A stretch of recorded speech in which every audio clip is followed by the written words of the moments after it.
फ़इन्नल्लाह बिही अलीम, बिही कहते हैं साथ को, उसके साथ, आपके साथ, मेरे साथ, जो भी ज़मीन पर है, जो उसके साथ अमर है, जो मामला है, जो उसके साथ पेश आ रहा है, या वो किसी के साथ वो कोई मामला रूनमा कर रहा है, फ़इन्नल्लाह बिही अलीम, अल्लाह से ज़्यादा वो ख़ुद भी नहीं जानता। इतना अलीम है, जानने वाला है कि जो जो कर रहा है उसको भी उसके नुकसान और फ़ायदे का इल्म नहीं होगा जो खालिक कायनात मालिक अर्ज़ व समा को है। और अल्लाह रब्बुल आलमीन ने इसमें एक बहुत बड़ी बात इरशाद फरमाई जो अमूमन हमारी आँखों से ओझल रहती है। अल्लाह फरमाते हैं कुल्ल ताम कान हिल्लल लिबनी इसराइल इल्ला मा हर्रमा इसराइल अला नफ्सिही मिन क़ब्ल। अल्लाह रब्बुल आलमीन कुरान में कहते हैं कि बनी इसराइल पर कुछ भी हराम नहीं था। कुल्ल ताम हिल्लल लिबनी इसराइल, हम क्या खाते हैं? गाय खाते हैं, गधा नहीं खाते हैं। बकरा खाते हैं, कुत्ता नहीं खाते हैं, ऐसे ही है ना। लेकिन यहाँ कुरान कहता है कि बनी इसराइल जो कौम थी हर चीज़ हड़प कर जाती थी और अल्लाह ने उन पर कोई चीज़ हराम नहीं की थी। वो भी इंसान थे ना, और हमसे कई गुना ताकतवर इंसान थे। अच्छा, ये कई गुना ताकतवर इंसान से बात याद आई कि जब इंसान में ताकत आती है ना, वो की कहते हैं अखा मत्थे ते लग जाती हैं। ये फितरी अमर है, आज के मामलात में भी ये चीज़ चलती है। यार आज सही नहीं रखा ये यार, हाँ अब सही है कि आज भी अगर किसी के पास ताकत आ जाए तो उसको नीचे ज़मीन नज़र नहीं आती, इतना मगरूर हो जाता है। और गुरूर कहते ही हैं आँखों के आगे पर्दा आ जाना। मगरूर उसे कहते हैं जिसकी आँखें ऊपर चढ़ जाएं और उसको नीचे कुछ सारे कीड़े मकोड़े नज़र आएं। बनी इसराइल ऐसी कौम थी कि अल्लाह कुरान में कहता है, और ये वो किताब है जो बनी इसराइल से पहले मौजूद थी अर्शों पे। जैसे हमारे यहाँ क्या है, हम बड़ा इसको पैकिंग में रखते हैं ना।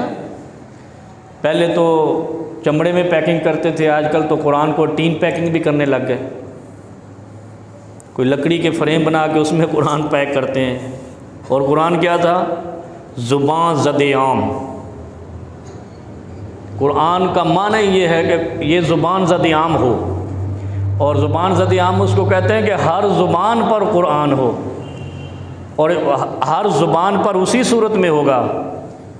जैसे सुबह भी बैग लेके बच्चा स्कूल जाता है, शाम को लेके आता है, फिर ट्यूशन जाता है, फिर ट्यूशन से आता है, फिर घर में पढ़ता है, फिर टीचर से पढ़ता है। ये होती है ज़ुबान ज़द-ए-आम। कुरान अगर पैकिंग में है तो ये कुरान की तौहीन है। कुरान किरात से है, और किरात पढ़ने को कहते हैं। और पढ़ने वाली किताबों को इतना दूर संभाल के नहीं रखा जाता, अपने हर रोज़ के मामूलात के अंदर शामिल रखा जाता है। क्या आज मुसलमान ऐसा है? और अगर ऐसा होता तो आज ऐसे हमारे साथ ना होता। अगर कुरान हमारी ज़ुबान ज़द-ए-आम होता तो हम दुश्मन की ज़द पे ना होते। ये कुरान हमारे लिए हिसार होता, दुश्मन के लिए खौफ की अलामत होता। और ये चीज़ साबित हुई है कि जो कुरान के साथ चिमट गए, अल्लाह के फ़रिश्ते उनके साथ चिमट गए। और जहाँ फ़रिश्ते हों वहाँ रहमत होती है, जंग नहीं होती। वहाँ ज़िल्लत नहीं होती, इज़्ज़त होती है, क्योंकि अल्लाह की मदद होती है। वरना आज जितना मुस्लिम है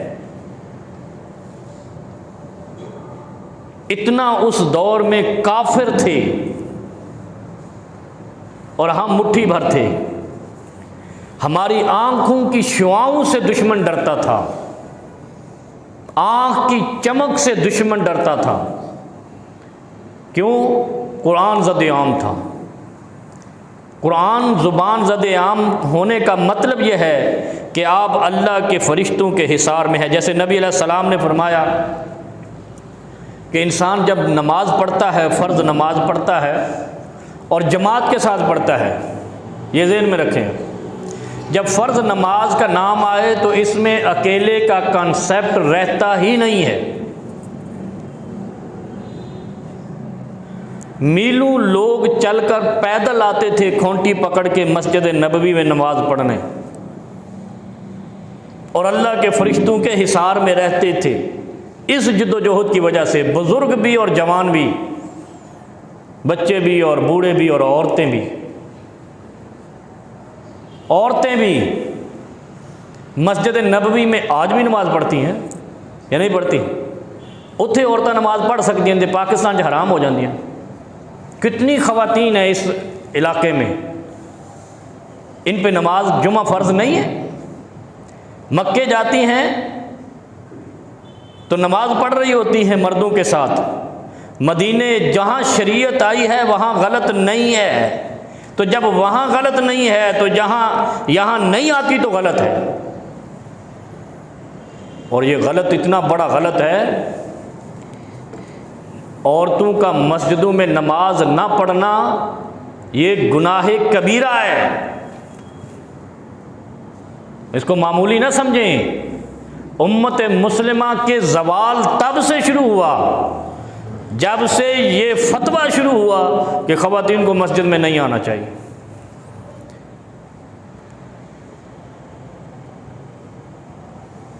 ख़वातीन का मस्जिद में आना ऐसा ही है जैसे एक मोमिन का अल्लाह की रज़ा के लिए मस्जिद बनाना। कितना बड़ा अजर है, अर्श का साया मिलेगा। ऐसे ही है, पक्का जन्नत में महल मिलेगा, दूसरी राय नहीं है। इसको मजाक ना लें। जिन लोगों ने ये फतवा दिया है कि ख़वातीन मस्जिद में नहीं आनी चाहिए, इससे पता नहीं क्या फहाशी फैलती है, बेपर्दगी होती है, ऐसे कहते हैं ना। हाय हाय हाय हाय। इसका मतलब है इसने पैगाम नबूवत के ऊपर कोई पैगाम चलाया है, और ये गुस्ताखी भी है, तौहीन नबूवत भी है, और ऐसा जुर्म जहन्नमियों का जुर्म है। ये ख़वातीन का मस्जिद में नमाज जुमा अदा करने का अजर इतना है जितना कोई नई मस्जिद अल्लाह की रज़ा के लिए बना दे। लेकिन हमारे यहाँ क्या है, ऐसे मुफ्ती ने क्या, मस्जिद औरत ना आवे तो तेरे ना कंधा मिला के बाजार जावे, स्कूल जावे, ठीक है, पार्क में घूमने जावे, लेकिन वहां ना आवे जहां हर मोमिन की आंखें झुकी होती हैं खुदा को मनाने के लिए। कभी सोचा इन चीज़ों को? कितना बेगैरत हो गया है ये बर्रे सगीर का मुसलमान जिसने ये फतवा दिया है। ये जुल्म है दीन मोहम्मदी के साथ। शादी हाल में रात के 2 बजे तक बिरादरी और गैर बरादरी के मजमा के अंदर बेपर्दा घूम सकती है, बैठ सकती है, खुदा के घर में आधा घंटा नहीं आ सकती है। वहां बेपर्दगी नहीं है, और तुम खुदा पे इल्जाम लगा रहे हो जहां आता ही वो है कि जिसके अंदर खौफे खुदा होता है। कभी सोचा है आपने, जो मस्जिदों में आते हैं ये बागी नहीं होते, ये गद्दार खुदावंद नहीं होते, ये जालिम नहीं होते। अल्लाह का हुक्म ही यह है, अल्लाह का फरमान यह है कि मस्जिद में आता ही वो है जिसके अंदर ईमान की हलावत होती है, ईमान की मिठास होती है। बेईमान मस्जिद में हत्तल वुसा कोशिश करता है, नहीं जाऊं, कहो नहीं आया, वो कहते यार मेरे कपड़े सही कोई नहीं, टाइम नहीं मिला। बेईमान की अलामतें, मुनाफिक की अलामतें क्या है कि वो मस्जिद से दूर भागता है। शैतान की अलामत क्या है कि जब अजान होती है वो मस्जिद से उस वक्त तक दूर भागता रहता है जब तक अजान होती रहती है। तो जो मस्जिद अजान हो और मस्जिद की तरफ ना आए वो शैतान का हम नवा है। सिर्फ तकाजा और मजबूरी रुक दे तो वो अलग बात है, मजबूरी में तो सब कुछ हलाल है। अब आप देखें हम कौन सी उम्मत है, वो कौन सी उम्मत थी। अल्लाह रब्बुल आलमीन कुरान करीम में कहते हैं कि बनी इसराइल ऐसी कौम थी जिस पर हर चीज़ हलाल थी। अल्लाह ने कोई चीज़ हराम की नहीं खाने के लिए, खाए जाओ पिए जाओ।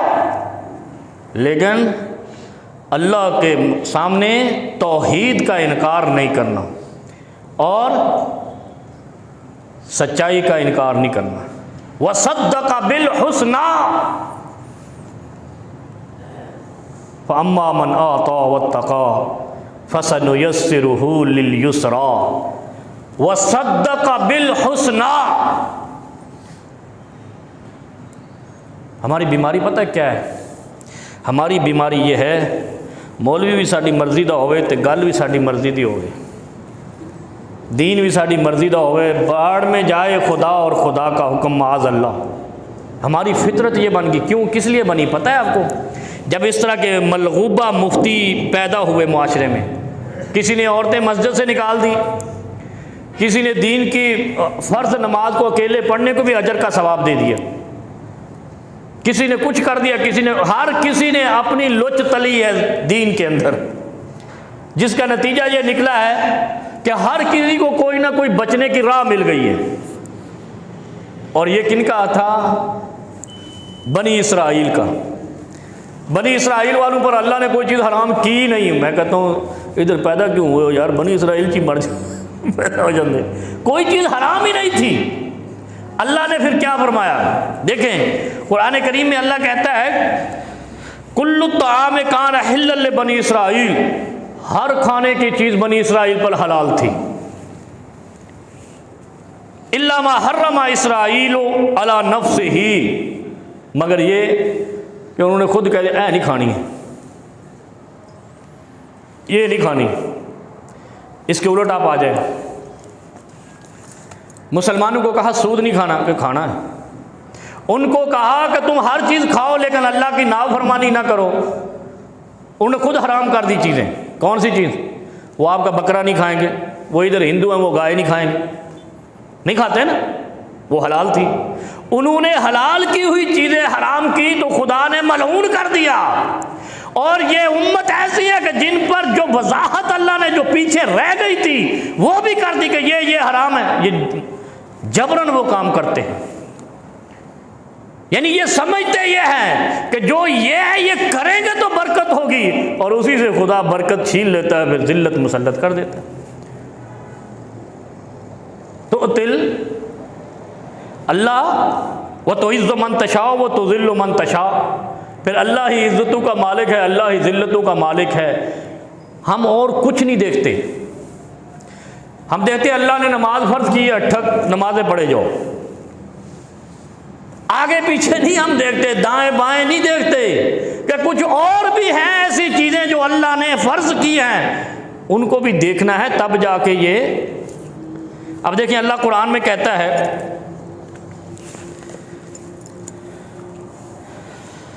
ला यक़बलुल्लाहु इल्ला तय्यब,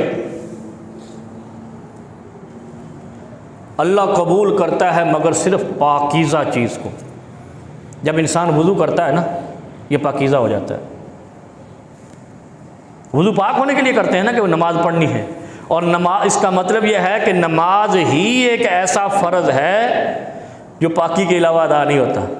रोज़ा हो जाता है पाकी के अलावा, सदका दे सकते हैं आप पाकी के अलावा, ज़कात भी अदा कर सकते हैं आप पाकी के अलावा, कलमा पढ़ सकते हैं आप पाकी के अलावा, लेकिन नमाज ऐसा फ़र्ज़ है अल्लाह के यहाँ कि जो पाकीज़गी के अलावा अदा नहीं होता। अगर पाकीज़गी के अलावा अदा किया तो नबी अलैहिस्सलाम फरमाते हैं कि हो सकता है मुबादा कहीं अल्लाह तुम्हारी शक्लें ना चेंज कर दे। कितनी बड़ी सज़ा है। नमाज से पहले पाकीज़गी इख्तियार करना फ़र्ज़ ऐन है, नमाज से ज़्यादा। तब जाके अल्लाह तुम्हारी नमाज कबूल करता है। लेकिन कुरान में ला यक़बलुल्लाहु इल्ला तय्यब, अल्लाह फरमाता है कि मैं कबूल वही करूँगा जो पाक तरीके से कमाओगे, माल से मुतल्लिक़ है। अब पाक तरीके क्या हैं? अल्लाह ने कुछ लाइन ड्रॉ की है, ये पाक है, ये नापाक है। ज़कात देना पाक करना है, नहीं दी तो नापाक हो गए। सदका देना माल की बका है, नहीं दिया तो बाकी नहीं रहता, गैर मुस्तकिल माल हो जाता है। फिर क्या होता है, 10 रुपए की चीज़ लेनी होती है, वो भी 200 रुपए की हो जाती है। और हम पीटते हैं महंगाई होगी, महंगाई होगी, महंगाई होगी। दुनिया की कोई कौम ऐसी नहीं है जो महंगाई के खिलाफ इतना चीखे जितना पाकिस्तानी चीखते हैं। सोचते नहीं है, इसलिए कि पाकिस्तानियों के यहाँ मौलवियों की आला आला किस्में पाई जाती हैं, मुख्तलिफ़ किस्में पाई जाती हैं। उन किस्मों की वजह से ये हक़ के रास्ते से भटक जाता है। जिसकी भी कई ब्रांचेज हो जाए ना, उसको सीधा रास्ता जल्दी नहीं मिलता, जिसकी भी कोई जिस काम की भी हो जाए। अल्लाह रब्बुल आलमीन फ़इन्नल्लाह यक़बलुहा बियमीनिही, पहली शर्त अल्लाह ने लगाई कि मैं पाक कबूल करूँगा। पाक क्या है? नमाज पाकीज़गी से है तो कबूल होगी। लेकिन हमारी नमाज पाकीज़गी से सिर्फ वुज़ू के साथ समझते हैं। रूहानियत को पाक किसने करना है? ज़ुबान को पाक किसने करना है? ज़ुबान कुली से पाक नहीं होती, ज़ुबान हराम ना खाने से पाक होती है। अल्लाह के हबीब सल्लल्लाहु अलैहि वसल्लम फरमाते हैं कि जिस पेट में एक लुक़मा भी हराम का है, ग़ुज़िया बिल हराम मलबसुहु हराम, कि ग़िज़ा हराम की है, लिबास हराम का है, मतअमुहु हराम, किचन भी हराम के पैसों का बना है, ला युस्तजाबु लहू, फिर अल्लाह के हबीब फरमाते हैं कि उसकी कोई कबूलियत ही नहीं होती। तो हम नमाज़ पढ़ लेते हैं वुज़ू करके और बाहर जाकर डकैती कर लेते हैं, ऐसे ही है। वो हम कहते नमाज पाक हो के पढ़ी हो, ये पाक हुए ही नहीं आप। जब आपके पेट में हराम है, दूसरे का माल है, डकैती का, चोरी का, जुल्म का, कब्जे का, लूट मार का, तो फिर आप पाक कैसे हो गए? कभी सोचा है ये चीजें? और अल्लाह कुरान में कहता है फअम्मा मन आता वत्तका वसद्दका वसनुयस्सिरुहु लिलयुस्रा वसद्दका बिलहुस्ना, पेट को सच्चा और सुच्चा रखना है, हक पर कायम रखना है, हलाल पर रखना है, तब आप पाक हैं। और अगर खाया हलाल नहीं है, वुज़ू पाक नहीं करता है। कुरान कहता है लन तनालुल बिर्रा हत्ता तुनफिकू मिम्मा तुहिब्बून। अल्लाह ने उम्मत मुस्लिमा पर थोड़ी सी शर्तें लगाई हैं, बनी इसराइल पर थी नहीं। ज़कात नहीं थी बनी इसराइल पर, ये क्यों लगाई हैं? माल में से हिस्सा लगाया है ना अल्लाह ने, सबको पता है ना, सदका दो ज़कात दो। उन कौमों पर नहीं था हिल्लल बनी इसराइल, है ना, कुल्ल ताम, हर शय खा पी जाओ। इसका मतलब है अल्लाह ने ये नेमतें इनको अता करनी थी और उसमें से अपना हिस्सा रखा। उन बेचारों पर तो वो मन्नो सलवा के लिए चीखते रहते, रिज़्क दे दे अल्लाह, रिज़्क दे दे, मर गए भूखे। पता है ना, मन्नो सलवा उतरा था अल्लाह की तरफ से, जब उतरा तो वो ज़्यादा उतरा। जब अल्लाह की नेमतें आती हैं फिर रुकती नहीं है, जब पकड़ आती है फिर रुकती नहीं है। जब अल्लाह कोई फैसला कर लेता है रद्द नहीं करता है, जब अल्लाह किसी की पकड़ करता है फिर फैसला वापस नहीं लेता है। कभी सोचा करो कि अगर हमें मोहलत है तो इसका मतलब ये नहीं है कि बस हम बागी हैं बनी इसराइल की तरह, बेमुहार हैं बनी इसराइल की तरह। पकड़ भी आती है लेकिन पकड़ दी एंड, फिर कजिया फिनिश। अल्लाह की पकड़ आए तो फिर वापसी नहीं होती, अल्लाह की नेमत आए वापसी नहीं होती। ये एक बार हो चुका है, उसका नतीजा अल्लाह ने पा लिया है कि बनी इसराइल पर मन्नत सलवा उतारा। और जब एक ही चीज़ उतरती रही दूसरी चीज़ उन्होंने कहा वो भी चाहिए, वो भी चाहिए, वो भी चाहिए, चलो ये वापस करो। डिमांड बढ़ गई ना। लेकिन अल्लाह ने यहां क्या कहा, एक शर्त लगाई, लन तनालुल बिर्रा हत्ता तुनफिकू मिम्मा तुहिब्बून। उधर फरमाया इन्ना सलाता तनहा अनिल फाहशाइ वल मुनकर इन्ना सलाती व नुसकी व महयाया व ममाती लिल्लाहि रब्बिल आलमीन। कितनी, यानी हर चीज़ दो टोक अंदाज से अल्लाह ने कुरान में बयान की है। मालूम नहीं हमारे साथ कौन सी वो परेशानी है जो हम इसको पढ़ते नहीं। चौथे पारे की पहली आयत में अल्लाह कहता है मिम्मा तुहिब्बून। इब्राहीम अलैहिस्सलाम से भी यही कहा था, मिम्मा तुहिब्बून। सबसे पसंदीदा चीज़ कौन सी है इब्राहीम खलीलुल्लाह? पूछा था ना, उसने कहा ये इस्माइल बेटा। और जिसको बेटों से मोहब्बत नहीं है वो आज से जाकर मोहब्बत शुरू कर दे, औलाद से मोहब्बत किया करो। इब्राहीम अलैहिस्सलाम ने अल्लाह की डिमांड पर क्या कहा, अल्लाह के फरमान पर क्या कहा, अल्लाह के सवाल पर क्या जवाब दिया? ऐ सब तो ज़्यादा महबूब है मैनू। अल्लाह ने कहा इसको ज़िबा कर दे। आज हमें अल्लाह कह दे कि तेरे घर में अगर 10 तोले सोना है बांट दे जाकर, तो हम हुज्जतें निकालते हैं, क्योंकि मौलवी रंगीले मिल जाते हैं हमें फतवा देने वाले, इधर से यही कर ले हीले बहाने। हमारे पास बड़ी गाड़ी हो 2.5-3 करोड़ वाली, और हमें रात को सच्चा ख्वाब आ जाए कि ये गाड़ी जो है ना फलां यतीम के घर पहुंचा दे, उसकी शादी का मौका है। ये जाकर इलाके के मौलवी से पूछा, उन्होंने कहा तो तेन ख्वाब भी गलत आया, खा जा इनू, तो उधर जा ही ना, तेरे को गाड़ी देनी पैनी है। और हम क्या फिर पढ़ते क्या हैं, अल्लाहुम्मा बारिक अला मुहम्मदिन व अला आले मुहम्मदिन कमा बारकता अला इब्राहीम व अला आले इब्राहीम। इतने बेशरम हम, इनको हमें पता ही नहीं इसके माने का। पता है हमें पता, अल्लाहुम्मा बारिक अला मुहम्मदिन व अला आले मुहम्मद कमा बारकता अला इब्राहीम व अला आले इब्राहीम। अगर हमें माने का पता हो तो जो हमें हक बात समझ आए उस पर फरेफ्ता हो जाएं, फिदा हो जाएं। इसका माना है अल्लाह बरकतें दे मोहम्मद में और आले मोहम्मद में, जैसे तूने बरकतें अता की थी इब्राहीम में और आले इब्राहीम में। अल्लाह ने डिमांड क्या की, सबसे महबूब है, मिम्मा तुहिब्बून, ज़िबा कर दे।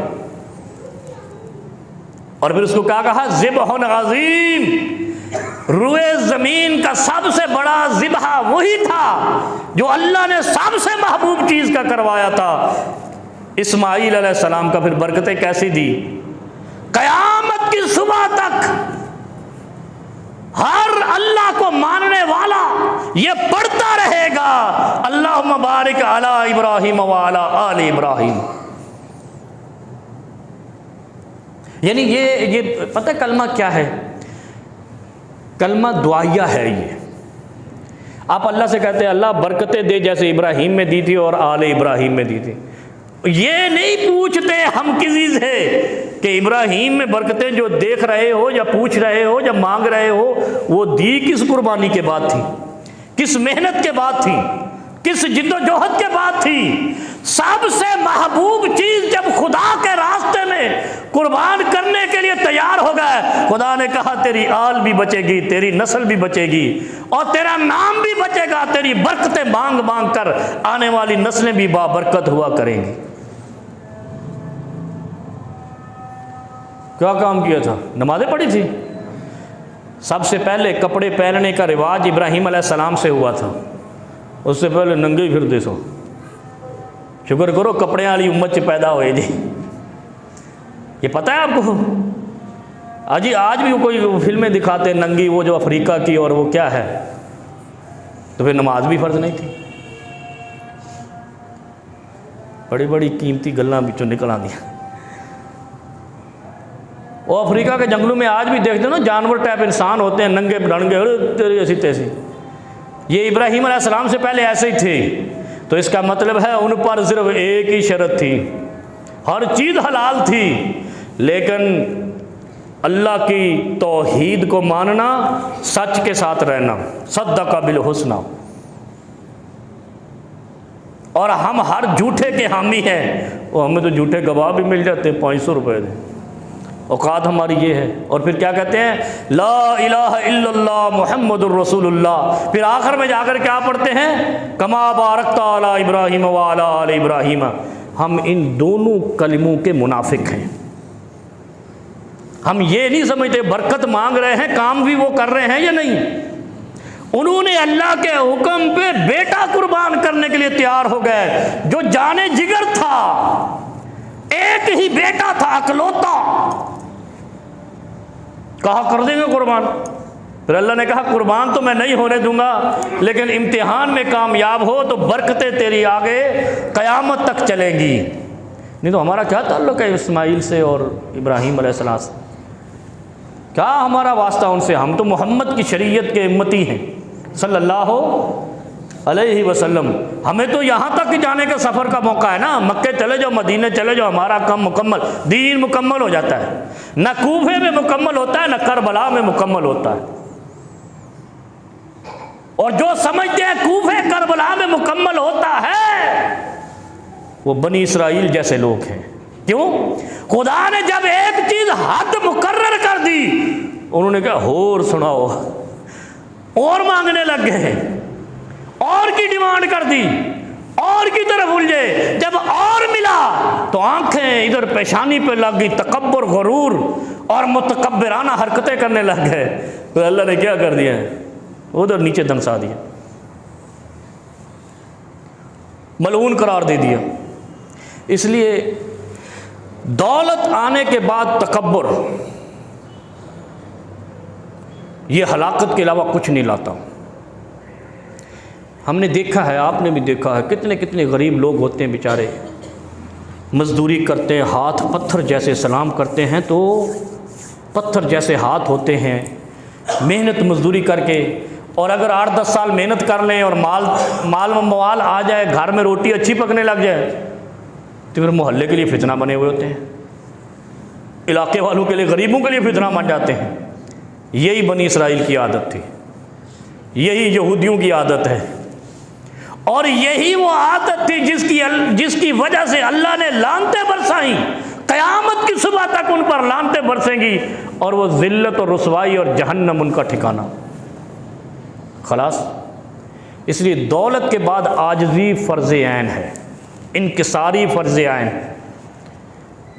और अगर गुर्बत में बदमाशी कर ली तो मजबूरी है, क्योंकि जिद्दोजहद करनी है, कमाना है, थोड़ा बहुत हाथ पैर बंदा मार लेता है। लेकिन दौलत और खुशहाली के बाद अगर तकब्बुर किया तो अल्लाह की पकड़ है। देखो ये फ़र्क है शरीयत का।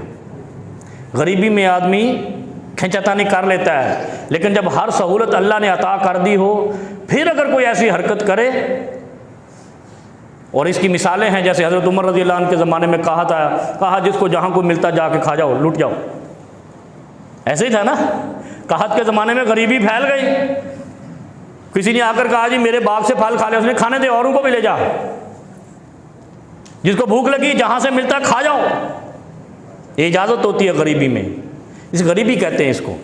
कहत पढ़ने से मुराद है कि बेचारे गरीब हो गए, जिधर से जो मिले खा जाओ, इसमें कोई हर्ज नहीं है। लेकिन जब अल्लाह माल दे दे, फिर अगर तू लूट मार में पड़ जाए और अल्लाह के बागी बन जाए, तो फिर पकड़ भी फ़ौरन आ जाती है। फिर क्या होता है, सुकड़ना शुरू हो जाता है। और इंसान क्या समझता है, मेहनत कम की है, लूट मार कम की है, कब्ज़ा कम किया है, चोरी कम की है। वो हत्ता कि ऐसा हो जाता है, एक वक्त ऐसा आता है वो सुकड़ कर मर जाता है। बिल्कुल माल ख़त्म हो जाता है, लेकिन उसको ये समझ नहीं आती उसके तकब्बुर की वजह से कि ये अल्लाह की पकड़ मुझ पर नाज़िल हुई है। लन तनालुल बिर्रा हत्ता तुनफिकू मिम्मा तुहिब्बून। बस ये ज़हन में रखें, अल्लाह की डिमांड ये नहीं है कि तेरे पास 5 लाख रुपए है और तू 10 रुपये सदका दे दे, बिल्कुल नहीं।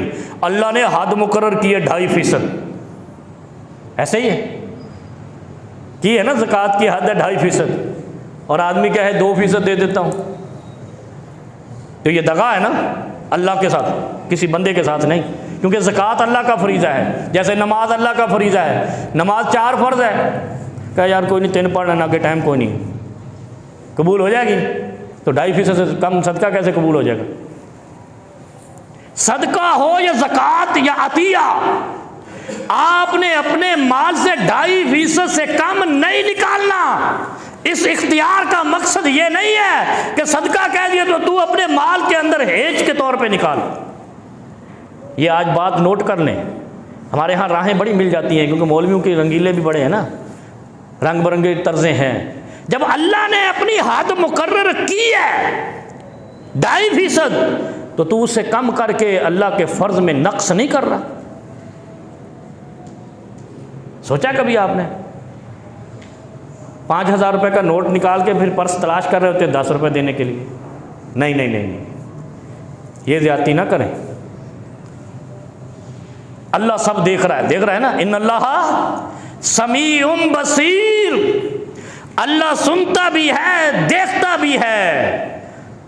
और जब अल्लाह सुनता और देखता है तो तेनू नहीं देख रहे, तू क्या कर रहे हैं?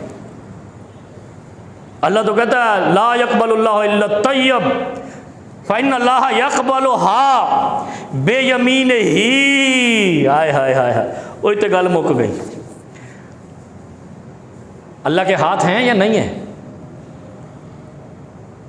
नहीं है ना, उन सारे गुम सुम हो गए। वो अल्लाह का हाथ है, अल्लाह की आंख है। इस हदीस में नबी पाक क्या फरमाते हैं, जब तुम सदका देते हो ना, ये ज़हन में रखना, आप किसको सदका दे रहे हैं? मस्जिद को। किसको दे रहे हैं? गरीब को।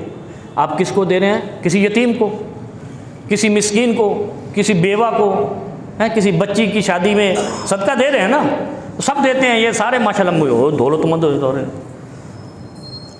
सबको अल्लाह दौलतमंद करे, सबको। ये दुआ है नबी अलैहिस्सलाम की कि अल्लाह रब्बुल आलमीन हर शख्स को देने वाला बनाए।